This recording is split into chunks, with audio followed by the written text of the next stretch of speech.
Malayo pa, pero malayo na. That is where we stand today.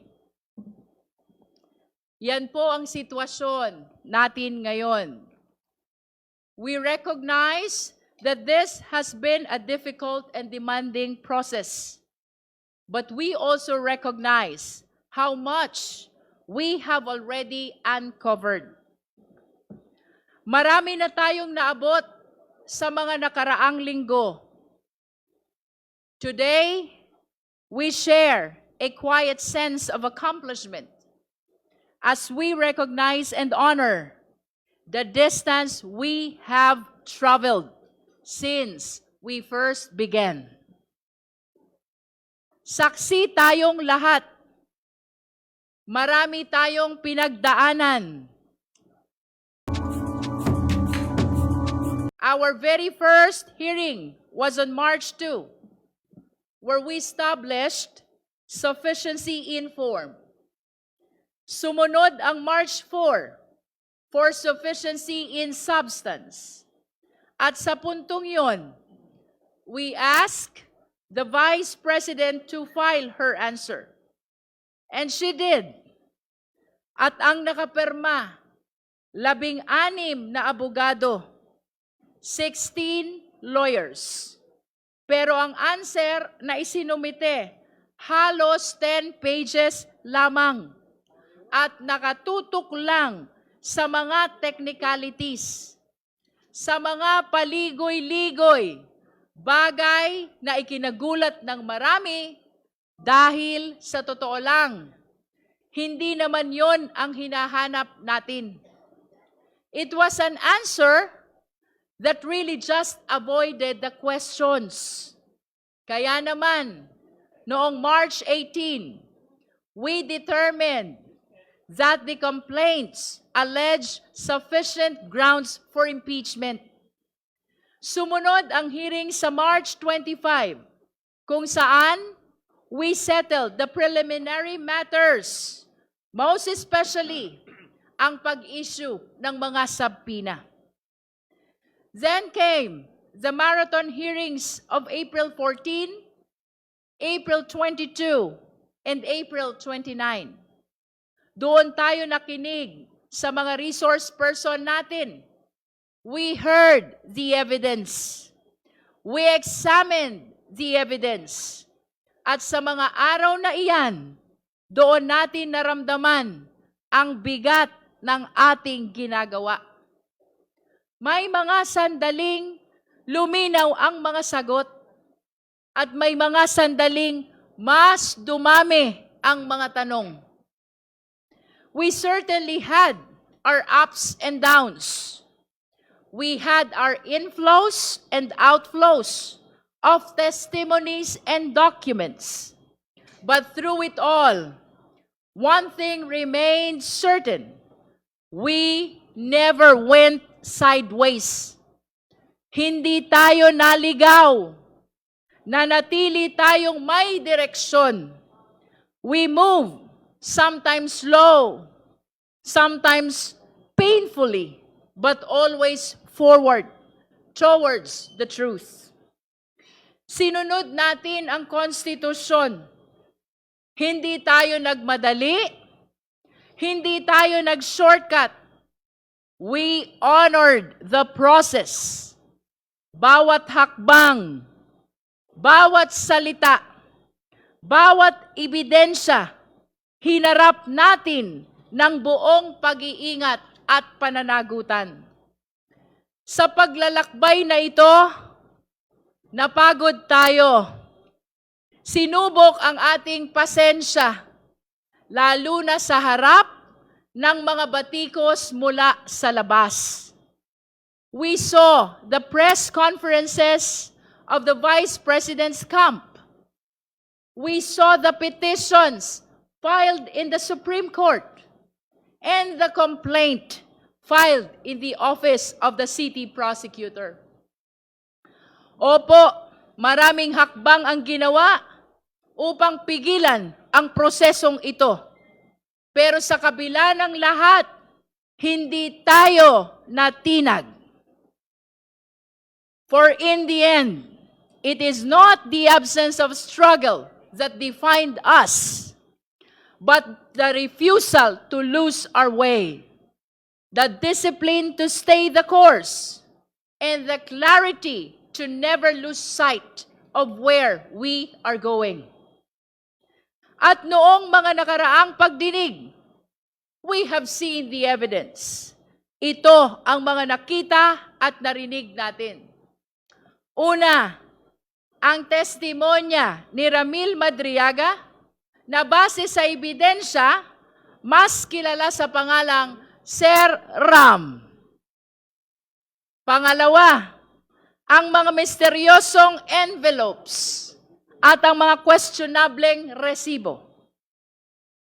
Pangatlo, ang paliwanag ng NBI tungkol sa magkakaibang pangalan, ngunit iisa ang pirma. Pang-apat, ang sertipikasyon ng PSA na walang record ang mga pangalang katulad ng Mary Grace Piatos. Pang-lima, ang COA findings na nag-uutos ng refund na 73 million at 375 million. Pang-anim, ang ulat ng AMLC patungkol sa 6.7 billion na mga transaksyon, napakalaking halaga na dumaloy sa mga account ng Vice Presidente at ng kanyang asawa. Pang-pito, ang mga natuklasan ni former Senator Antonio Trillanes IV na ang malaking bahagi ng kayamanang ito ay may kaugnayan sa illegal drugs. At ang mas nakakagulat, ang pahayag na ito ay tumutugma sa record ng AMLC. Pang-walo, ang mga dokumento mula sa SEC na nagpapatunay na walang kinikita ang mga kumpanya ng Vice Presidente kahit na natili siyang aktibo sa isa sa mga kumpanyang ito, nang ibig sabihin ay pinagsabay niya ang pagiging Vice Presidente at pagpapatakbo ng negosyo. At nitong huling pagdinig lamang, noong April 29, dalawang bagay naman ang napag-usapan natin. Una, ang selyadong kahon mula sa BIR na sa kabila ng matinding debate, hindi muna natin binuksan kahit nasa kapangyarihan naman natin na buksan ito. Sabi nga ni Deputy Speaker Janet Guerin, ang puso natin ay gustong buksan ito, pero ang isip natin nagsasabing huwag muna. At dagdag pa rito, nagpahayag si Congressman Benny Abante, hindi porket kaya nating gawin ang isang bagay, ay dapat na nating gawin. At ang pangalawa, ang mga ebidensya ng pagmumura at ang pag-contract ng assassin. Grabe po itong mga ebidensyang ito, lalo na yung video ng Vice Presidente. Kong Laila de Lima described it perfectly when she said, noong gabing iyon, nakita natin ang totoong Sara Duterte.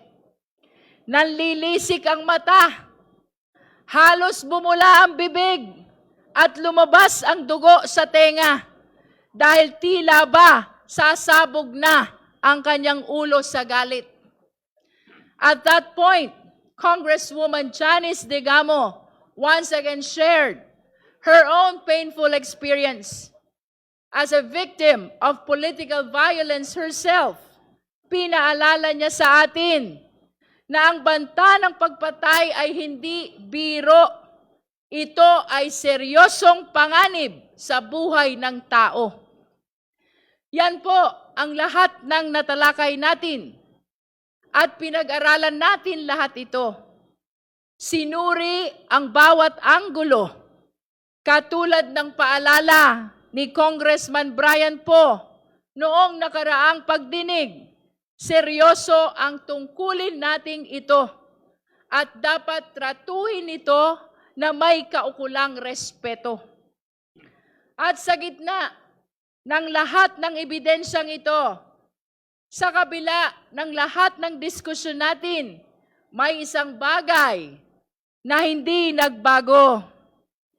Ang upuan, ang bakanteng upuan. Sa bawat ebidensya, walang direktang sagot. Sa bawat tanong, walang paliwanag.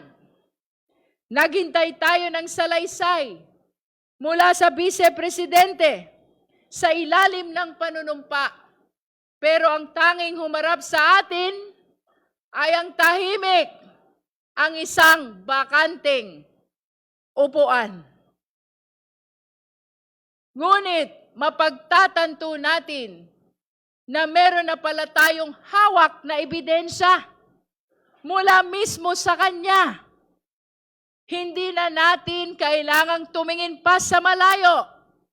We already have a sworn statement. Isang sinumpaang salaysay, ang tagal na palang nandito. Ang kanyang salin. Isang dokumento, siya mismo ang pumirma. Siya ang nanumpa. At siya ang nagsumite. At malinaw ang nakasaad doon. Walang cash o cash deposit. Ngayon, itabi natin ang salin na iyon sa lahat ng ebidensyang ating naipon. Doon lumabas ang tanong na hindi na natin matatakasan.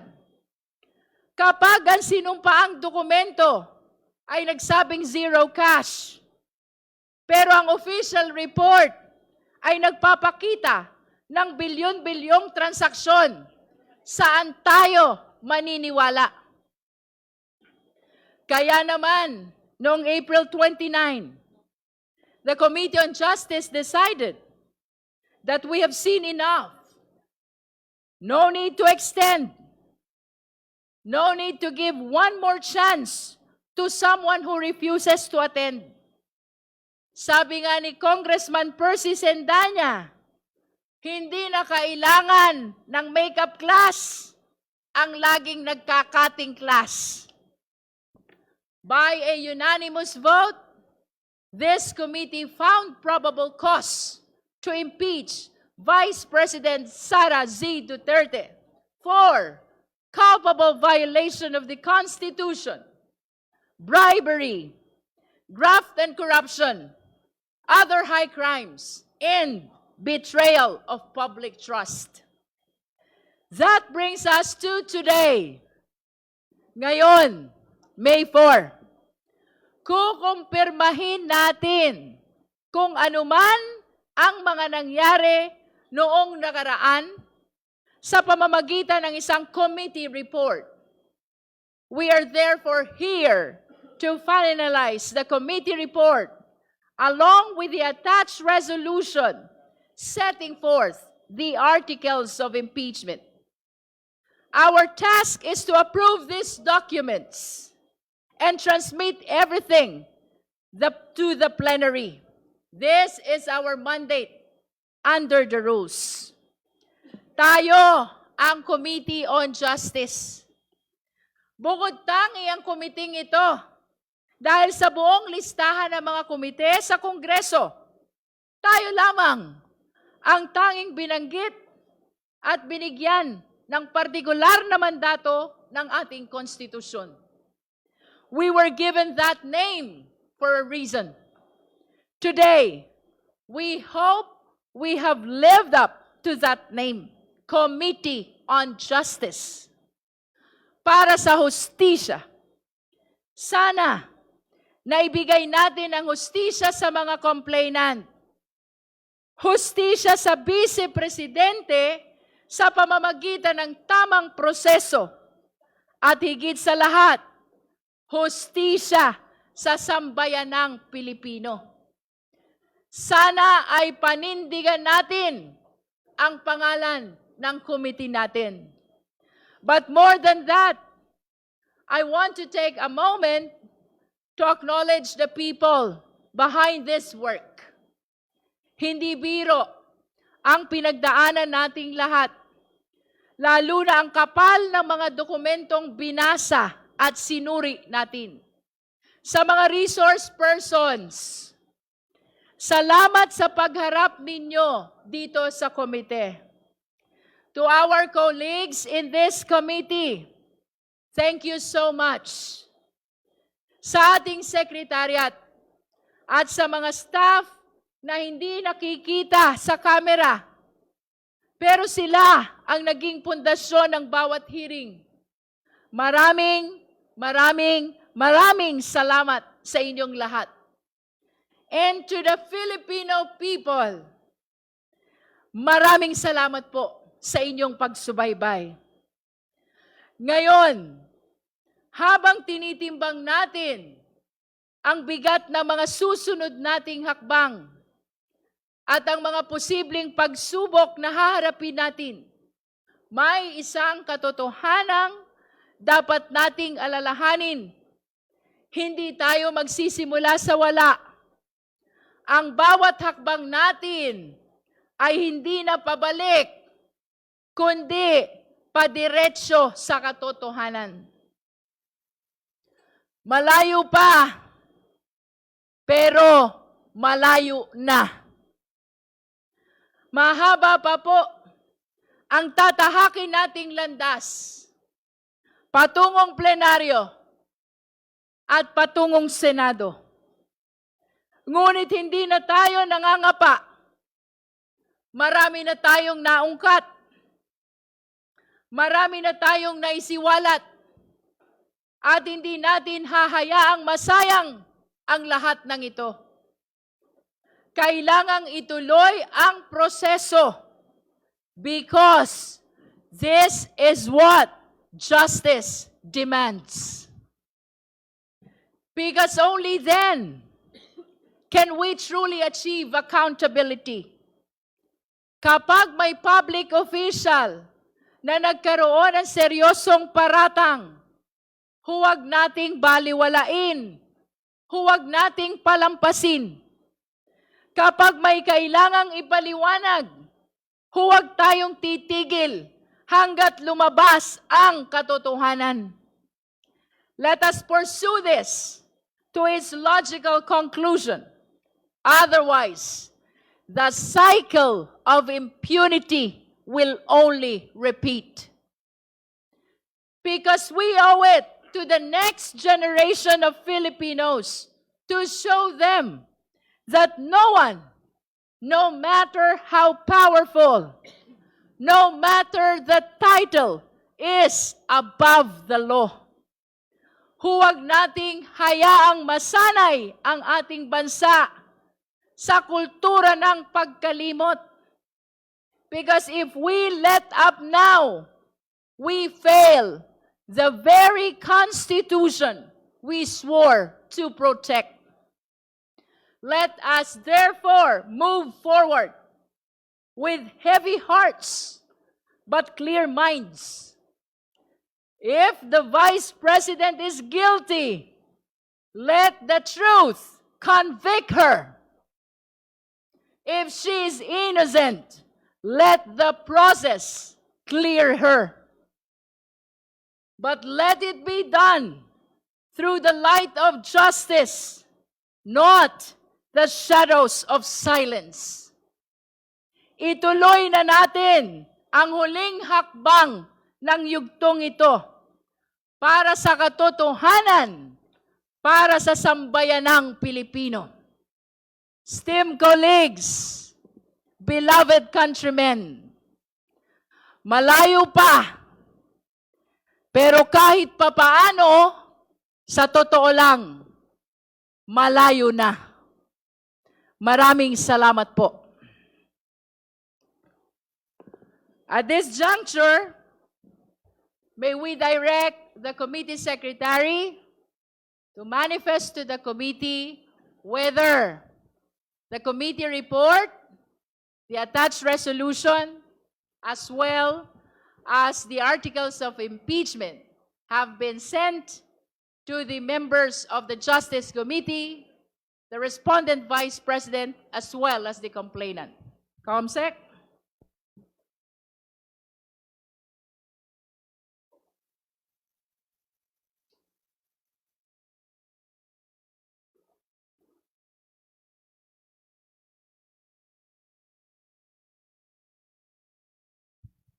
Thank you, Madam Chair. We confirm that the committee has forwarded the articles of the committee report, the House resolution setting forth the articles of impeachment to all members, regular and ex officio, of the Committee on Justice. However, we have not furnished the complainants and counsel, respondent and counsel of copies of the same, and we intend to do that after the same has been approved and by the committee, and the number of the resolution has already been inputted in the copy of the same. Thank you, Madam Chair.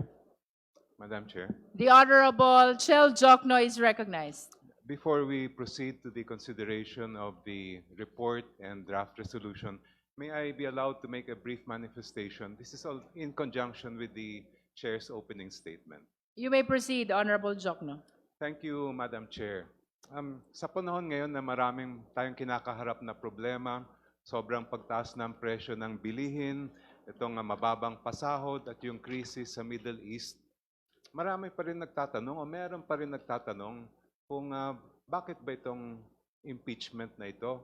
Ito ba'y aksaya lang ng oras ng mga lingkod bayan? Of course, alam natin na ang kaduluhan ng impeachment ay pananagutan. Pero kailangan siguro natin bigyang diin na ito ay isang hindi ordinaryong proseso. Ang impeachment ay likha mismo ng ating konstitusyon para magkaroon tayo ng isang mabisa at mabilis na mekanismo, hindi lang sa pananagutan, kundi para malaman kung tampat o hindi ang isang lingkod bayan na napakataas ang kanyang power at responsibility. Kasi po, pag hindi tampat ang lingkod bayan, ang resulta ay korupsyon.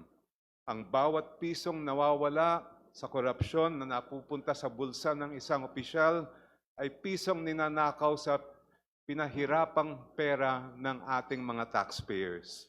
Ang pondo natin ay hindi dapat ginagamit para sa bulsa lang o sariling interes, kundi para sa ikabubuti ng lahat.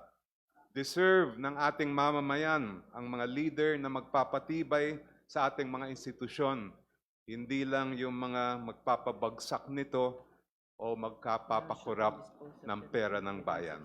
And that is why, Madam Chair, impeachment is so important for our nation even in this time of crisis. Hindi po madali ang mga nakaraang buwan para sa mga miyembro at chair ng committee. To determine probable cause, we had to look into every piece of evidence and make sure that we did not miss anything. Kaya dahil dito, I think we should commend our chair, all the members of the Committee on Justice, and all the secretariat as well, beginning with the committee secretary, dahil wala tayong ginawang shortcut, hindi tayo sumuko sa mga banta. We did the work that the Constitution required of us. Kaya po, sa pag-usad ng impeachment case, huwag sana natin kakalimutan.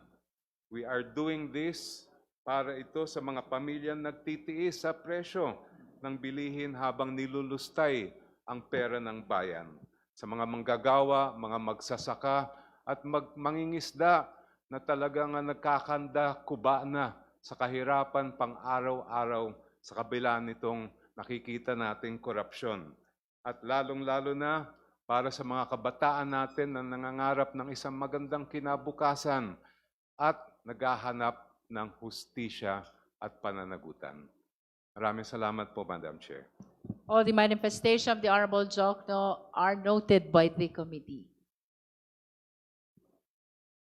Now we are formally opening the floor for our agenda for today's hearing. That is the approval of the committee report with the attached resolution setting forth the articles of impeachment. Madam Chair. The Honorable DSJ Suarez is recognized. Madam Chair, insofar as every member of the committee has been given a copy of the committee report, I move for the approval of the committee report and the attached resolution setting forth the articles of impeachment against the Vice President, Sara Zimmerman Duterte. So moved, Madam Chair. Madam Second, Chair. Madam Chair. Madam Chair. Before we take up the motion, let us acknowledge first the Honorable Laila De Lima. Thank you, Madam Chair. Just like the rest of the members of the committee, this representation received the final drafts of the 3 documents. The committee report, the resolution setting forth the articles of impeachment, and lastly, the articles of impeachment itself, which is supposedly to be attached to the resolution setting forth the articles of impeachment. Since yesterday, I submitted to the committee secretariat piecemeal certain proposed revisions or corrections on these 3 documents. And this morning, I again submitted to the committee secretariat and even to the office of the Honorable Chair the final set of my proposed revisions or corrections, consisting mainly of clerical or typographical errors and even some substantive errors, but mostly clerical or typographical errors for the consideration of the committee before the final approval of the same. Thank you, Madam Chair. I would have wanted to make a manifestation individually of those proposed revisions, but it might take time. So I'm just making that general manifestation of my submission of those proposed corrections or revisions. Thank you. In response to the Honorable De Lima, may we place it on record that all the requests for clerical and typographic corrections to the committee report have been adopted already by the Secretariat, only that we do not have the luxury of time to reproduce to such number of copies to provide all members present today with a revised copy of the committee report. But let it be placed on record that all the requests for corrections of clerical and typographical error have been adopted by the Secretariat. Madam The Honorable Chair, Jokno is recognized. Madam Chair. I have a few substantive matters I'd like to move for amendment to insofar as both the report and the attached articles are concerned. First, Madam Chair, on page 7 of the draft House resolution, it states at the bottom of page 7, and I quote, "Respondent Vice President Duterte committed culpable violation of the Constitution and betrayed the public trust by committing plunder and or malversation, graft and corruption, and other high crimes," and I emphasize this part, "in amassing and converting the amount of not less than 100," I'm referring to page 6, I stand corrected, which states that the Vice President committed corruption, etc., in amassing and converting the amount of not less than 500 million pesos from the confidential funds allocated to the Office of the Vice President for the years 2022 and 2023. Madam Chair, my concern here, and I'm making this motion to make this consistent with the attached articles, is that if you look at the record of the Commission on Audit, the first 125 million pesos given to the Vice President in 2022, only 73 million pesos of the 125 million was disallowed. And that was also the subject of the appeal made to the Commission on Audit and Bank. If we say not less than, we may be able to prove that there was amassing and converting of around 435 million, if my addition is correct, but it may not reach the amount of 500 million. So to avoid any technicalities later, that there may be objections that we did not prove not less than 500 million, I move that we simply adopt what the language found in the attached articles of impeachment, which state, and I quote, systematic misuse, misappropriation, and irregular liquidation of confidential funds amounting to 500 million, etc. That way we will avoid any kind of technical objections to the draft resolution.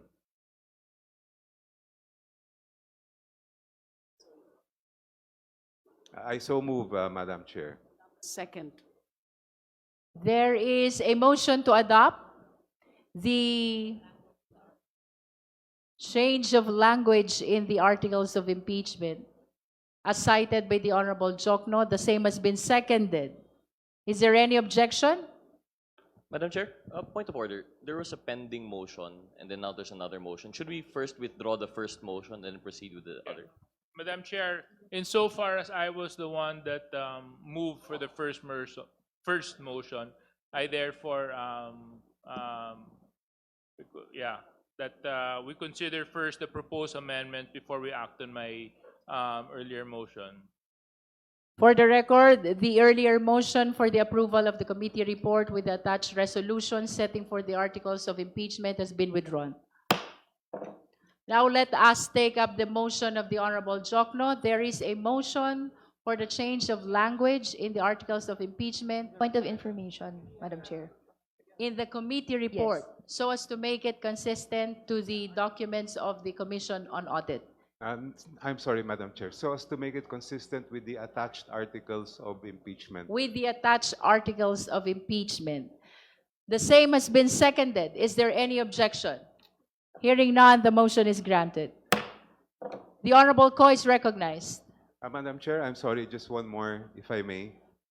This has to do with the page 4, bottom to page 5 of the attached articles of If impeachment. I may interrupt Honorable Jokno, you can manifest or raise the motion to include all subject matter of your correction so that we will approve it in one motion only.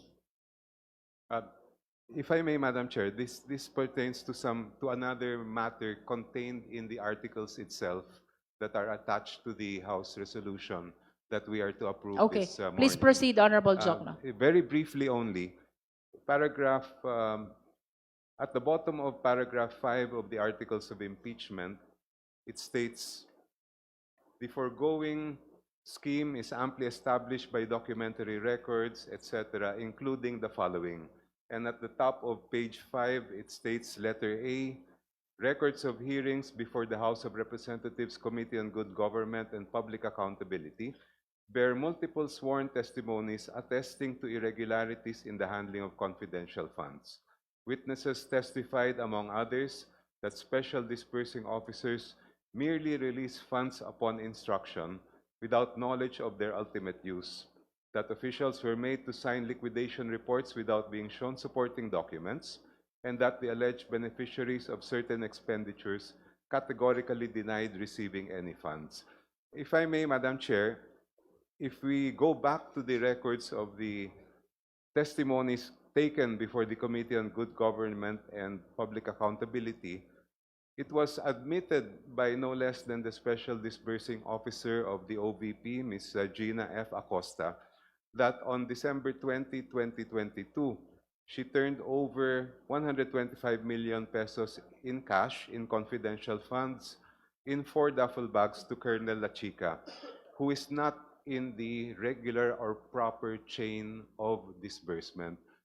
I would move, Madam Chair, that we simply add the term to persons outside the proper disbursement channels at the end of after the comma. I quote, witnesses testified, among others, that special disbursing officers merely release funds upon instruction to persons outside the proper disbursement channels without knowledge of their ultimate use. So just that phrase, Madam Chair. I so move. Second. The hearing is temporarily suspended. Yes, I believe the Honorable Rene Poe has a I motion understand that you have raised the motion already, so I think if the purpose of yielding Madam, the Madam Chair. time to the Honorable Tino is to change that motion, perhaps we need to withdraw first the earlier motion, Honorable Jokno. Madam Yes, Chair. may I just put the situation in its proper context?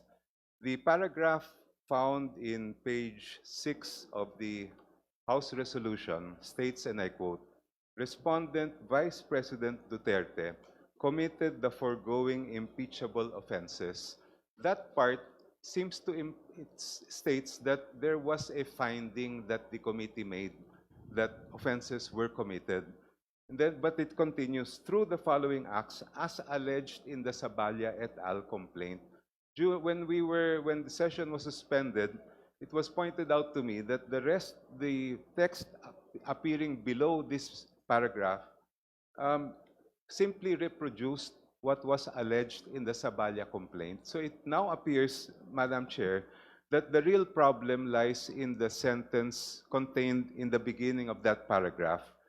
And I would suggest, and I would, number one, withdraw my previous motion and suggest that, and move that the following amendment be made.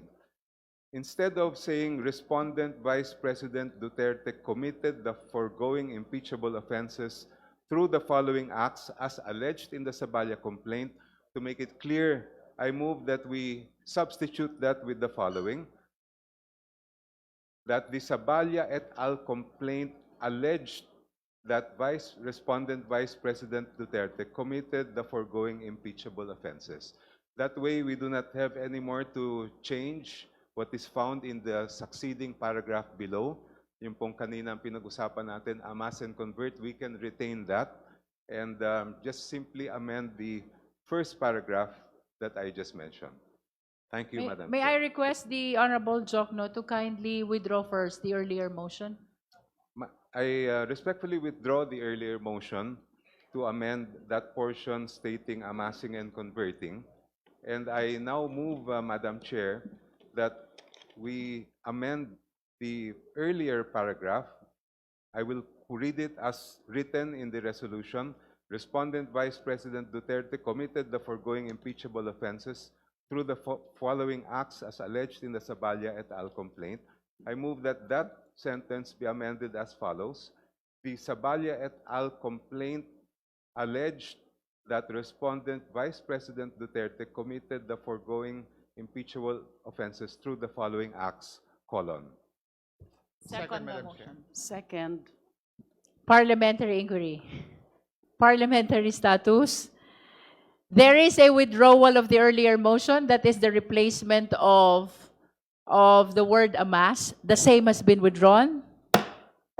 Now we have a motion to replace the heading with the Saballa et al. Complaint alleged that the Vice President committed the following impeachable offenses. The same has been seconded. Is there any objection?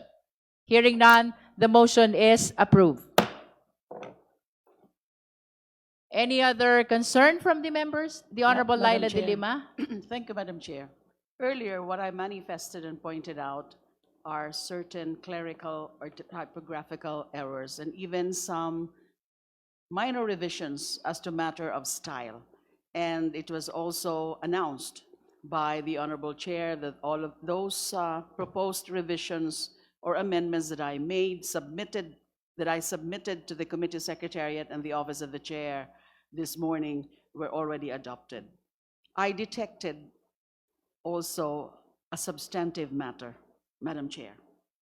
Nabanggit po kanina ng ating Chair na base sa SEC record na nanatiling shareholder si VP Sara sa isang kumpanya kahit siya vice-presidente. Indeed, based on the records submitted by the SEC, it is clear that the Vice President was listed as a stockholder of Metro City Chow Foods Corporation in 2016. Additionally, the Vice President was listed as a member of the Board of Directors from 2016 until the latest SEC filing in 2025. I submit that the continued listing of the Vice President as member of the Board of Directors of Metro City Chow Foods Corporation, even after her assumption to office as Vice President, constituted a violation of Section 13, Article 7 of the Constitution by participating in business during her tenure as Vice President. Malinaw po yan sa Section 13, Article 7. May I just quote some of the portions, the relevant portions, Section 13. The President, Vice President, the members of the Cabinet, and their deputies or assistants shall not, unless otherwise provided in this Constitution, hold any other office or employment during their tenure. They shall not, during said tenure, directly or indirectly, practice any other profession, participate in any business, etc., etc. Must not participate in any business. Accordingly, Madam Chair, I propose and move that a subheading under Article 2 of the Articles of Impeachment be inserted on page 10. Pagkatapos po ng subheading B, kasi so far in the current version of the Articles of Impeachment, meron pong dalawang subheadings under Article 2. A and B. May I propose to add a subheading C, letter C, failed to divest all her business interests based on the records of the Securities and Exchange Commission, or SEC, during her tenure as Vice President for the years 2022, 2023, 2024, and 2025. Also, accordingly, the following allegations must be added after the last paragraph of page 20. Dun pa rin po yan sa Articles of Impeachment. Respondent failed to divest all her business interests based on the records of the SEC during her tenure as Vice President for the years 2022, 2023, 2024, and 2025. And I must say, Madam Chair, that all other relevant provisions or relevant portions of the committee report, the resolution, and the articles of impeachment be made or be revised to include this point, this matter about the respondent failed to divest all her business interests based on the records of the SEC during her tenure as Vice President for the years 2022, 2023, 2024, and 2025. I so move. Second, Madam Chair. There is a motion to add to Article 2 of the Articles of Impeachment the non-divestment of the Vice President of her business interest from 2022 to 2025, including in all parts of the said article. The same has been seconded by the Honorable Zamora. Is there any objection? Madam Chair, also the committee report and the resolution, just the relevant portions where pwede pong ipasok itong sentence na ito, itong part na po, itong matter pong ito about failure to divest. The motion to amend pertains to both the articles of impeachment and the committee report, for as long as there are relevant portions where the non-divestment of business interest must be stated. The said motion has been seconded by the Honorable Zamora. Is there any objection? Hearing none, the motion is approved. Madam Chair, I propose just an addition to the articles of impeachment, if I may, Madam Chair. What article, to be specific? I mean, just the wording in page 4.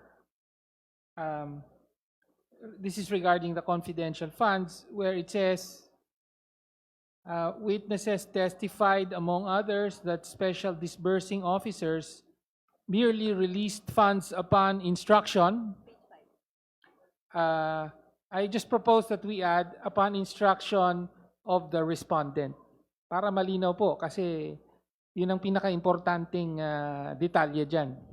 Yun lang po, Madam Chair. I so Can you move. formalize? Okay. There's a motion to insert in the discussion of confidential fund in the articles of impeachment the phrase upon instruction of the Vice President. Second. The same has been seconded by the Honorable Zamora. Is there any objection? Hearing none, the motion to add is granted.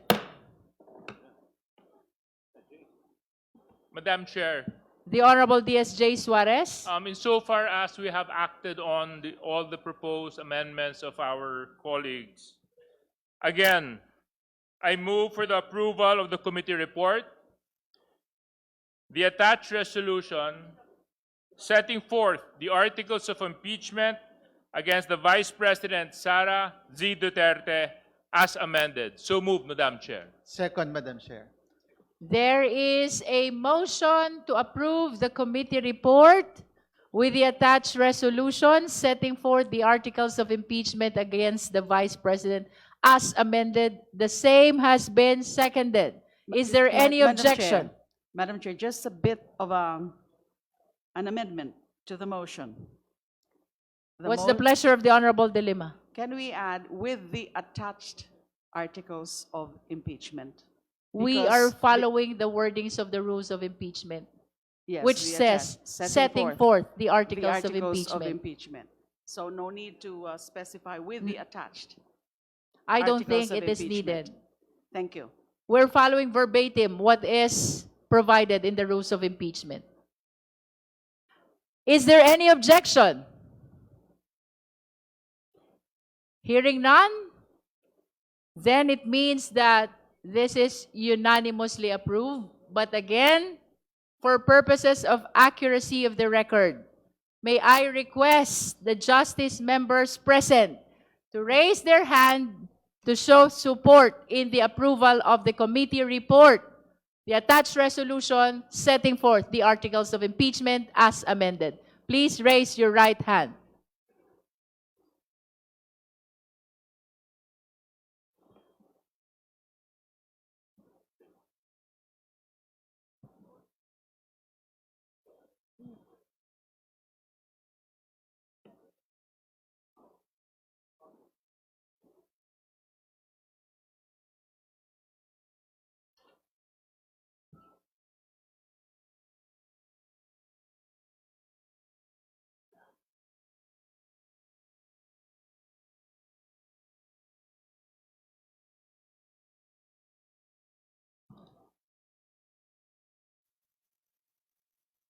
Oops.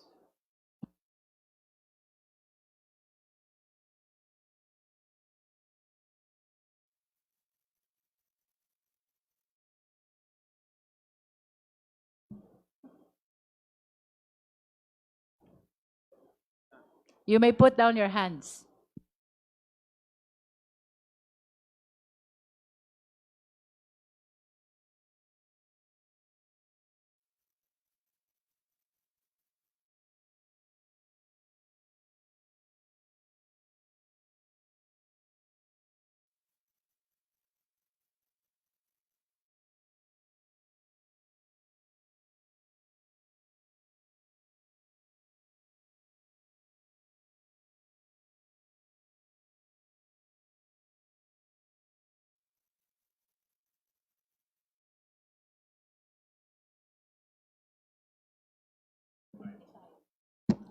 Let it be placed on the record that 55 out of 55 justice members physically present manifested their support to the approval of the committee report, to the attached resolution setting forth the articles of impeachment as amended. The chair therefore declares the motion unanimously approved. Madam Chair. Madam Chair. The Honorable Ko. Madam Chair, may I briefly explain my vote and express a reservation?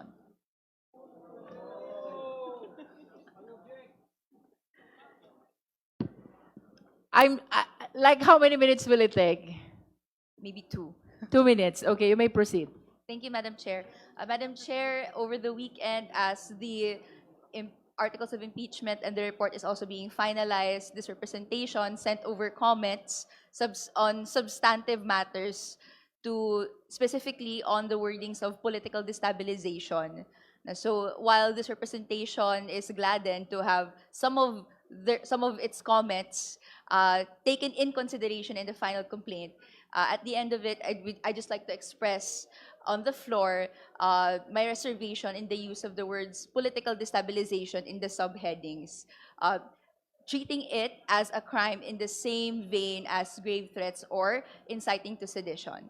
And my last manifestation, Madam Chair, is at the end of the day, this representation cannot agree to the inclusion of the act, quote-unquote, inciting to sedition as forming the grounds of impeachment. And the bigger reason is political, which is that it is being used unfairly and unjustly to critics and activists, as the Philippine law broadly defines the crime as any speech in any form that generates hate, quote-unquote, against government or any of its officers. There have been instances in previous cases wherein inciting to sedition was used, where it is said that quote, if it arouses among its viewers a sense of dissatisfaction against the duly constituted authorities, specifically in the case of Bicoy versus Duterte, this is already inciting to sedition. And this is why, Madam Chair, I have reservation in the use of that, and I believe it is already sufficient that the crime of grave threats to President Marcos Jr. and to public scrutiny in general, security in general, should be enough. But nonetheless, this representation voted yes to the articles of impeachment. That is all, Madam Chair. The manifestation of the Honorable Co is noted. Pursuant to Section 9 of the House Rules of Procedure in the impeachment proceedings, the committee report, together with the resolution setting forth the articles of impeachment as amended and as approved, shall be submitted to the House and shall be calendared for the consideration by the House within 10 session days from receipt thereof. In this regard, the committee secretariat is directed to provide copy of the approved committee report with attached resolution setting forth the articles of impeachment to the respondent Vice President, the complainant, as well as the members of the Justice Committee. So ruled. May I solicit the necessary motion? Madam Chair, The Honorable D.S. Janet Garin, move to adjourn. considering that we have approved already the committee report, the articles of the attached resolution setting forth the articles of impeachment, we are now adjourning the proceedings.